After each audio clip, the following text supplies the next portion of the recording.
We are back on the Porsche 911 Backdate wide-body project.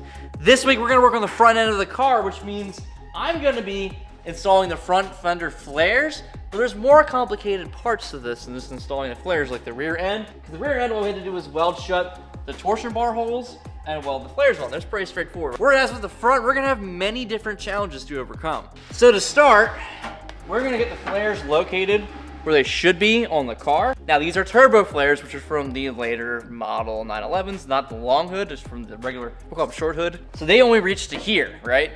And then the turn signal housing extends further past that. So we're gonna pretend that this is mounted up here. It adds another, I don't know, 3 inches or so of material that we have an empty space. We're gonna have to figure out how we're gonna transition that. We're gonna extend the turbo flare down to also match the bumper, which will also be modified to flare out, because right now the bumper is like a narrow body car, so it's gonna wrap in like that. There's so many moving parts to this. I think the first step here is to get these flares located. I might go as far as actually tacking them onto the car. Then we're gonna jump off the flares. We're going to switch over to that center latch panel, get the latch panel figured out. Then we can kind of move some things around to make sure our gaps are perfect before we commit to anything.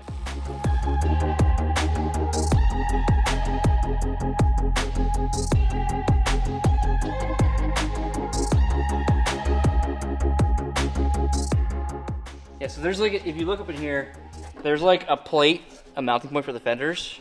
You can see like there's bolts here, right? That is actually welded to the fender itself. It's like inner structure, and the skin goes over top of it, obviously, because it's the skin. Now we're gonna be butt welding into that skin, and it bridges the whole way back across that piece and then up through the rest of the fender. So that's gonna make it a little bit more complicated. Hey, Logan, don't try to drive this car now. Why not? I mean, you can just do like the whole like, when Luke's learning the Force thing and he has like the blast shield thing, I was getting shot with lasers. This, you can't see anything anymore. You just gotta drive by feel. Logan was telling me that he had blendy pens. I was not fortunate enough to have blendy pens, so. That's the thing, I don't remember them working that well. They were kind of a gimmick. Wait, you mean the ad that played between every like ad break on like Dragon Tales was not reputable in any way? Wow. I know. I did have Spencils though. Yeah, oh yeah. The smelly pencils. Yeah. So the root beer one was bomb. Yeah, I'm gonna cut that back. We're gonna outline where the flare is going to be. I'm gonna cut it a little bit shorter than the fender itself. This area right here, I'm not looking forward to dealing with the structure behind it.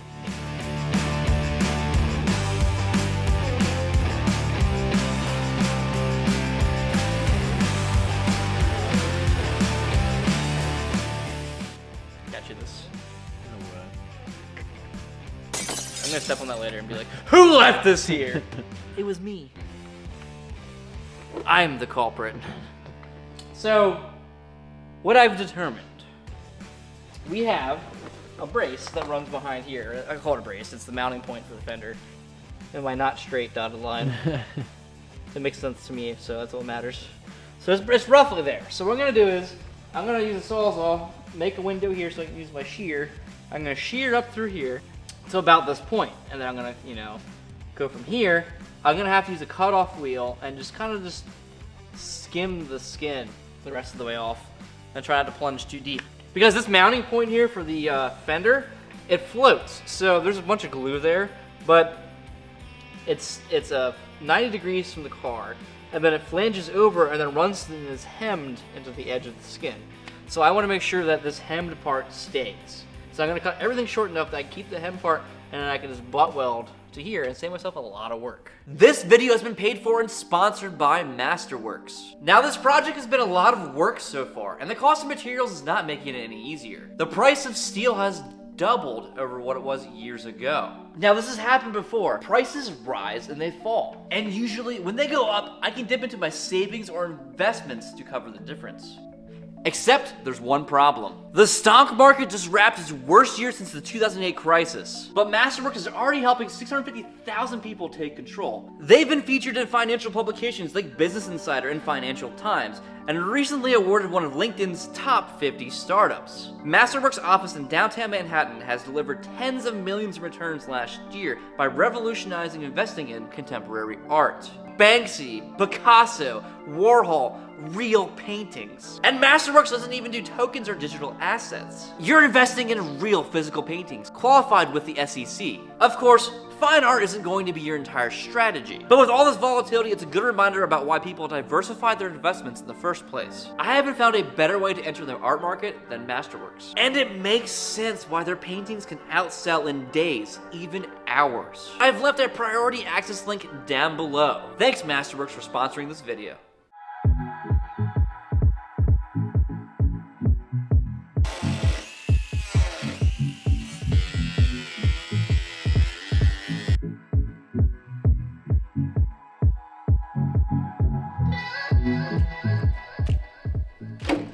Look at that. Yeah, just cut the flares off with a razor blade. Yeah, that's, seriously, though, I just did. he ain't joking, folks. It was in the seat, so I remember to sit on it later. Yeah, that's perfect. There. Go away! Dad, get out of my room, play Minecraft! Clean up your room. No, play Minecraft! You can finish Minecraft when you clean this mess up. I can't pause and keep going! It's online only!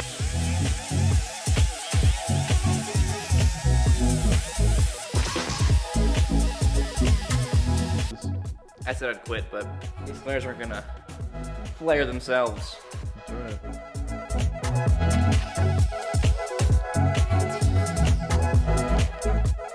Oh, it looks kind of like a... Oh, look, it's like a turtle so far. Nice. It's like a stay turtle, probably.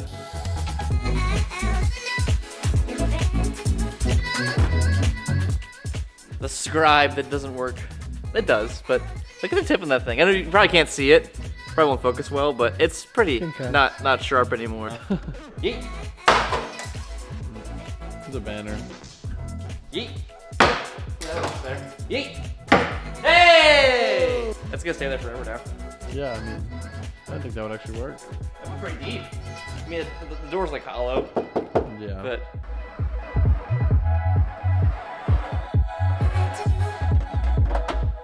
If you're unfamiliar with this practice and what I'm doing right now, maybe this is your first Crucible video, refer to the previous video where I went over this pretty in depth.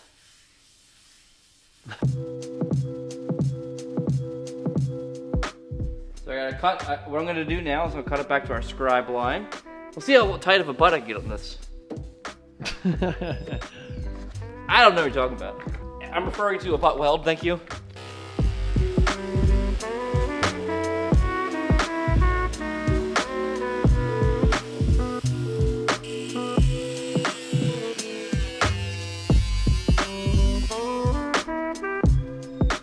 What's that?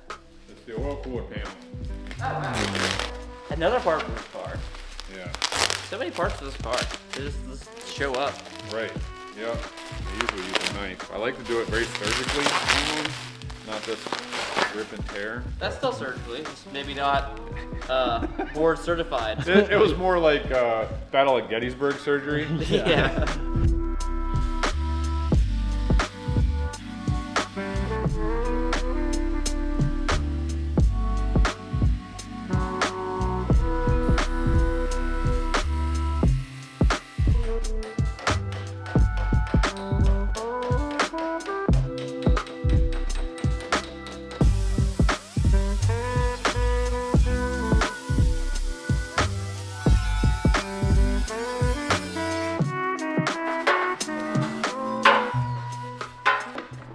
So the idea was just to leave the top plate go, and then I can clamp the rest where it needs to be. And that should be fine, it looks like. Yep. So start by tacking here. Tack close to here. All right, we got this.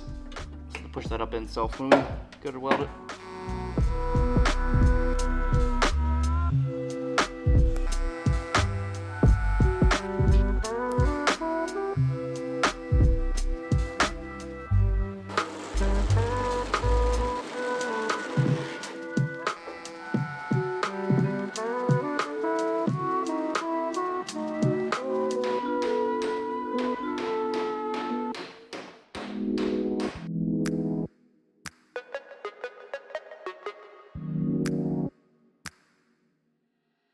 So every week we have been doing a comment prompt to give away the brand new Eastwood AC/DC MP200i welder, which every single week I also say that's a mouthful to say. The nomenclature in that is very stumbly.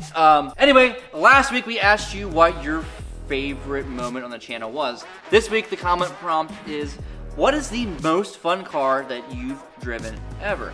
And also, I will say too, last week we mentioned that this giveaway is only available to those in the continental United States due to shipping reasons and it being excessively expensive to send elsewhere. However, we're adding an entry for if you're outside of the United States. However, it's not for the welder, unfortunately, though.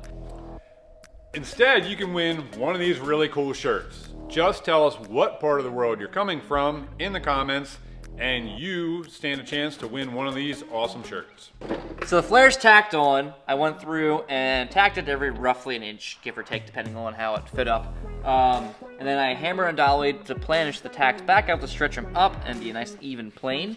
And we're gonna stop here on this flare, go to the other side, get it at the same point, because I don't wanna get everything fully welded up here because of all the modifications that have to go on with the turn signal buckets and all the backdating stuff. So we're just gonna get it tacked up for now. We'll revisit blasting this through with the weld later on, but we wanna get this thing all situated.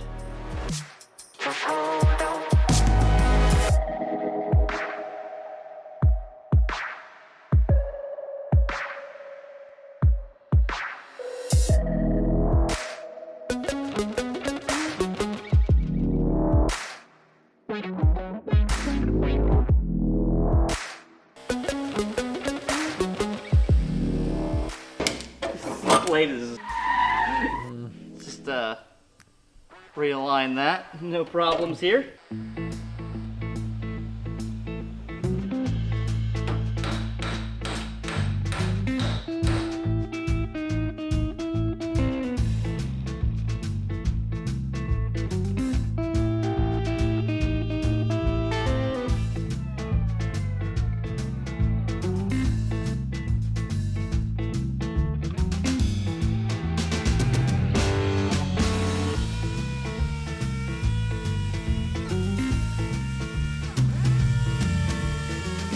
All right, so we mentioned that we were going to give away one of these shirts to one of our favorite comments from the last prompt. There were a lot of great comments. A lot of you also shared the same favorite moments. But the winner of this shirt is Benjamin Winchell. I hope I pronounced your name right. We really appreciate your comment as well as the amount of time that you've been with us as a viewer. Thanks, Benjamin. If you're bummed that you didn't win this shirt, just check into our store. You can buy one of your own. We've got new designs coming out as well. Check it out. We got flares now. They're on, and they're located, they're scribed, cut, and we have tacks. So I just did a tack every inch, and then I ground the tops off the tacks.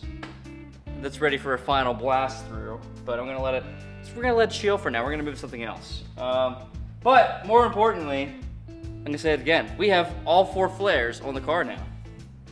We're making some big progress. So, now I gotta replace this latch panel. The plan here is I'm going to tear it down. Thankfully, everything's already torn down, so it's pretty easy. And then we're going to drill some spot welds, get this center panel out. Then we're going to get the new panel in. And also what just showed up was that center oil cooler duct. So we're jumping from exterior sheet metal work to some structural work today. That's fun, right? Why do I always use fun as an adjective for everything? That's radical, dude! Right? Right? What's wrong with me?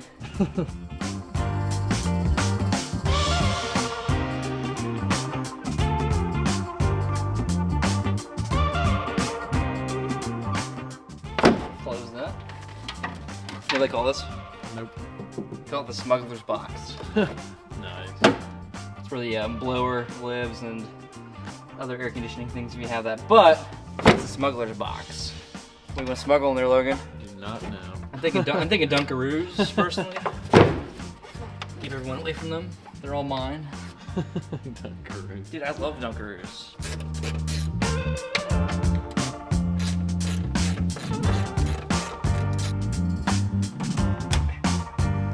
Sheesh. This is the hood release cable. I'm gonna have to retain that actually, so I'm gonna be careful to cut the welds to release it, to leave it attached to the body, and we'll have to tack it to the new piece. I think goes in. You know what has to happen now, Logan? I don't. We have to drill out like a bajillion spot welds. This piece is attached by about a bajillion spot welds. So the whole point of switching out this latch panel is to backdate the car. So the hood on an earlier car is called a long hood. Whew. We should just see what started up outside.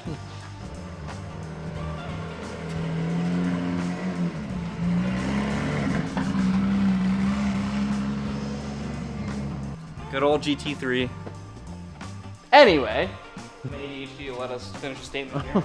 The earlier cars had what's called a long hood, which is pretty much the same hood, but it extends a little bit longer and curves down. We're backdating the car and putting a long hood on it, which means we have to change this whole latch panel because this latch panel, you can pretend that's installed there, it's just a little further forward, has the latch way lower and allows the hood to curl around, whereas this one does not. That's why we're replacing this entire nose. And then, we'll be cutting this out for the center oil cooler.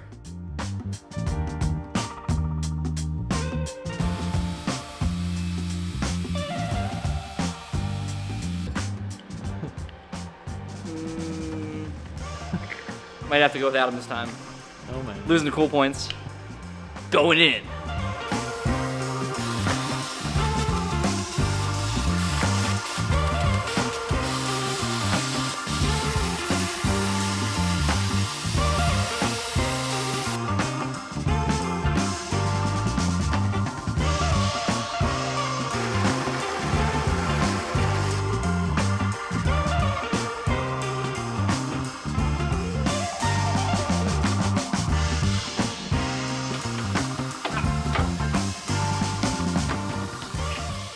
Nothing like chopping up a expensive car.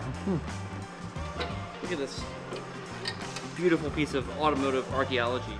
So like this is like roughly the shape for where the oil cooler is going to be going, the ductwork. I left it oversized this way so I can trim it back later. There's some structural pieces that wrap up here that are spot welded to the other panel, so I'm gonna try to retain those as well as cleanly as possible.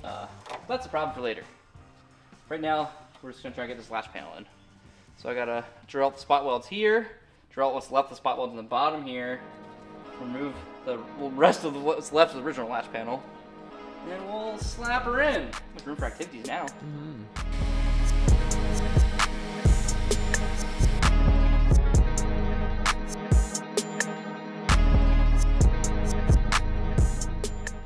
So I'm gonna use these Rotocut hole cutters for drilling out these spot welds. I prefer to use them over like traditional spot weld drill bits because it has the center punch that keeps it locked. That's also sprung, so if I push it against there, a squeaky noise. It keeps it locked, and these tend to last longer. So I'm gonna go through on the outside here, try to drill nice crisp holes in the center of each spot weld. I gotta get these spot welds as well, which I'll probably try to do from the inside to preserve the original piece. There's other MIG welds they did here, and the back side that I'll grind out with a belt grinder, I think. Yeah, this is the fun part, trying to find every little piece that's holding these pieces of scrap in.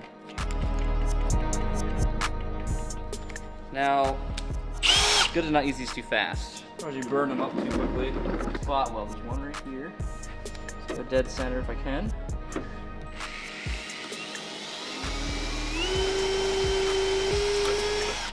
Now, if I wanted to like preserve the original panel and just do the first sheet metal layer, these are also great for that as well.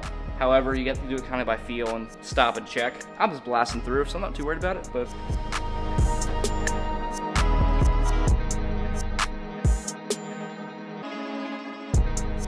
This is kind of a pain. So I have my spot welds drilled out, right? I got a bunch of MIG welds to deal with on both this side and the inside. They're like here, because this wraps around all throughout there. And not only that, like the fender bolt kind of sandwiches this in. There's just so many pieces junctioning in this corner that are gonna need to be like peeled back and then replaced back where they're supposed to be, I think, to be able to actually get this piece out.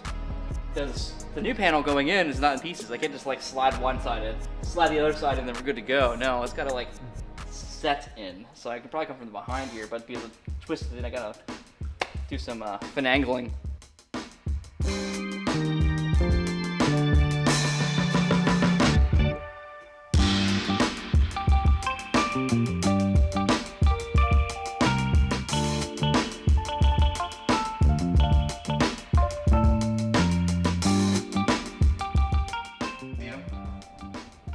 Very vaguely. Put it close to your face.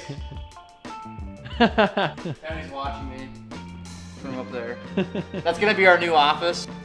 I was excited for that office till this moment, and I realized he's just gonna stand there and stare at me while I work all day. But the other side of that coin is he'll be closer by to actually come out here and do some stuff too. So he'll be around more often than too. So there's the pros and cons. Pros and cons. Is that a con or a pro? So, in case you aren't aware, this is what's known as a spot weld chisel. I've had this one probably 7 years now, maybe 8 years. Basically, it's a chisel for spot welds. You jam it between the two panels, you hammer it, and it'll split the rest of what's left behind the spot welds. Because a spot weld is also known as a resistance weld, where there's two pieces of sheet metal together and it heats up between it and melts it together. So you have to grind out one side to pull them apart. And oftentimes when you drill them out, there's still a little bit behind somewhere that may hang on. This will take care of that.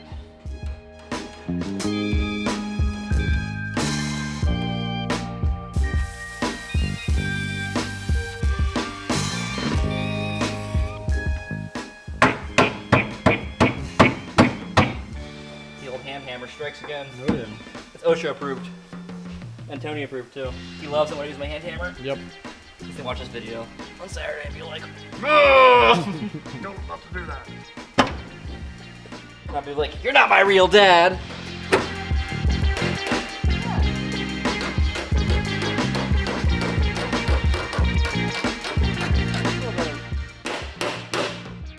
You know, clamp it and whatnot, and it'll fit beautifully. Nice! Oh god.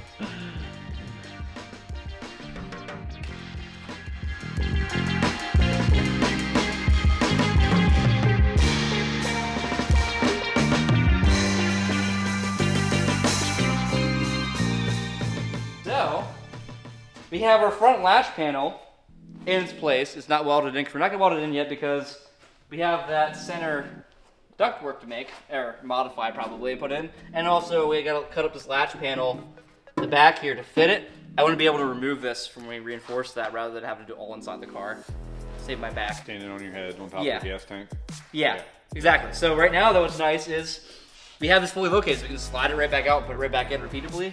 So like the hard work's done for that sense. And we got the hood on, and it's like very quickly gapped, so we can kind of lay it out where it's gonna be. You'll notice, because it's a long hood, it wraps down below. We have a void heater we have to fill, which we're going to use these turret signal housings, which we're gonna have to modify, to fit there, which doesn't fit now because we have the original bumper mount in the way, which you're gonna have to remove, and come up with our own way to mount the new bumper.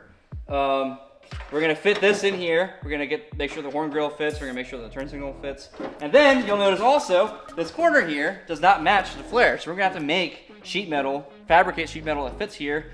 And then same thing for the bumper. The bumper on the bottom would originally match this. We're gonna have to also flare that out as well. There's a lot to do still. And that's just for the front end here, for the Backdate. And then we're gonna have to do the back end as well with the rear flares and the rear bumpers. The front part of the Backdate, Like that. the car is slowly changing colors. It is actually kind of cool with the black hood, the black flares.